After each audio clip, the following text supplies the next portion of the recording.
Ang mabuting balita ng Panginoon ayon kay San Lucas. Samantalang sila'y naglalakad, may isang lalaking lumapit at nagsabi kay Jesus, "Susunod po ako sa inyo kahit saan kayo pumunta." Sumagot si Jesus, "May lungga ang asong gubat at may pugad ang mga ibon. Ngunit ang anak ng tao ay wala man lamang mapagpahingahan."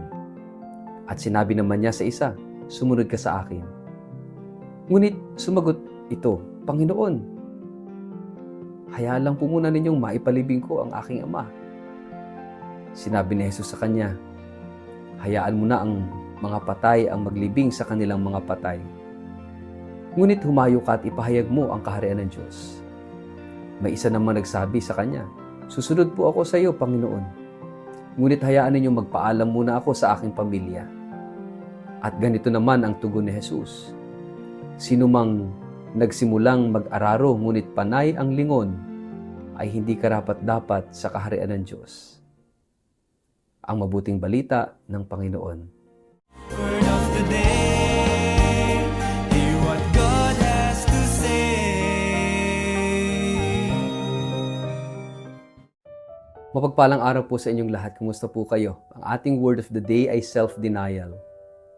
Sa pagdiriwang natin ngayon sa kapistahan ni Santa Teresa ng Batang si Jesus, ang maliit na bulaklak ng Diyos, muling ibinubukas ng Ebanghelyo ang paanyaya ni Kristo sa bawat isa sa atin. Sumunod ka sa akin. Ngunit ang pagsunod na ito ay may kasamang paanyaya sa isang bagay na hindi madali, ang pagtalikod. Ang pagtalikod ay ang pagsuko sa lahat ng humahadlang sa ating ganap na pag-ibig sa Diyos. Ito ang iisang salita na sa araw na ito ay lumalalim ang kahulugan sa liwanag ng buhay ni Santa Teresa. Sa Ebanghelyo may tatlong tauhan. Ang una ay voluntaryong nagsabi, "Susunod ako sa iyo, saan ka man pumunta." Ngunit ipinaalala ni Jesus na ang anak ng tao ay walang matuluyang tiyak. Ang ikalawa, tinawag ni Jesus ngunit may kondisyon, "Pahintulutan mo muna akong ilibing ang aking ama." Ang ikatlo, gusto ring sumunod ngunit may hinihiling, "Hayaan mo muna akong magpaalam sa aking pamilya." Tatlong mukhang iba't ibang bersyon ng pag-uurong sulong. Isang paalala ng tunay na hamon ng pagtalikod. Sa mata ng mundo, ang pagtalikod ay kawalan. Pero sa pananampalataya, ito ang pintuan ng kalayaan. Walang sino man ang maaaring sumunod kay Kristo kung siya'y may laging nililingong nakaraan. Hindi pwedeng may paurong habang ang panawagan niya ay palaging pasulong. Si Santa Teresa ay isang patotoo rito. Sa murang edad, tinawag siya ng Diyos sa isang buhay ng kababaang loob, katahimikan at mistulang kawalan ng halaga sa paningin ng mundo. Ngunit sa kanyang simpleng pagsunod, sa kanyang mga maliit na pagtalikod, isinulat niya ang isang little way ng pag-ibig na ngayon ay nagbibigay inspirasyon sa milyon-milyong tao. Hindi siya tumalikod sa pamamagitan ng mga engranding gawa. Tumalikod siya sa kanyang sariling gusto upang mahalin ang mahirap niyang kapwa-madre. Tumalikod siya sa kanyang sariling damdamin upang itaguyod ang pananampalataya sa gitna ng panloob na kadiliman. Tumalikod siya sa kalulhatian ng mundo upang yakapin ang pagiging walang pangalan sa likod ng pader ng kumbento. Sa kanyang pananahimik, sumisigaw ang kanyang pagiging saksi sa Ebanghelyo.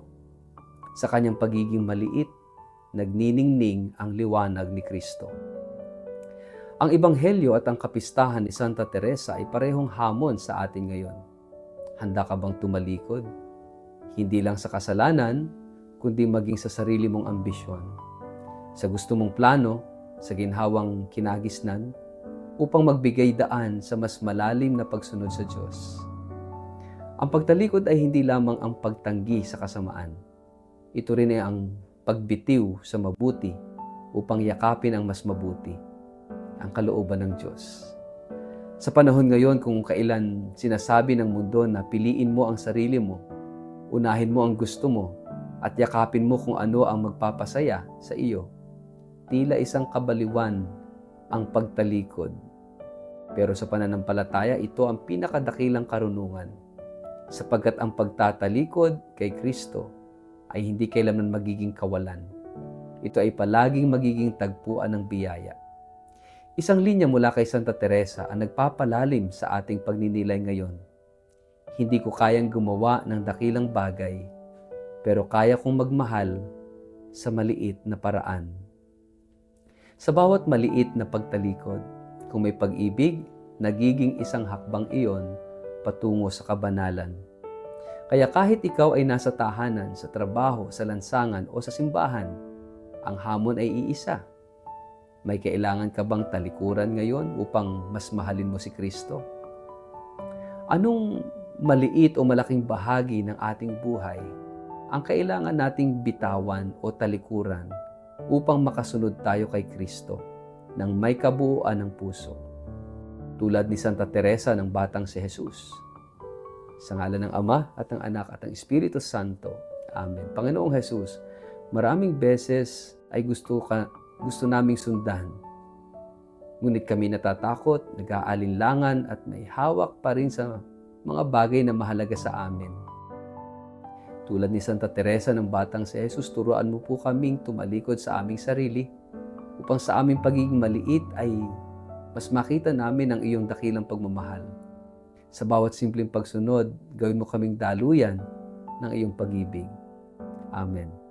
Palain kayo at ingatan ng makapangyarihang Diyos, Ama, Anak at Espiritu Santo. Amen.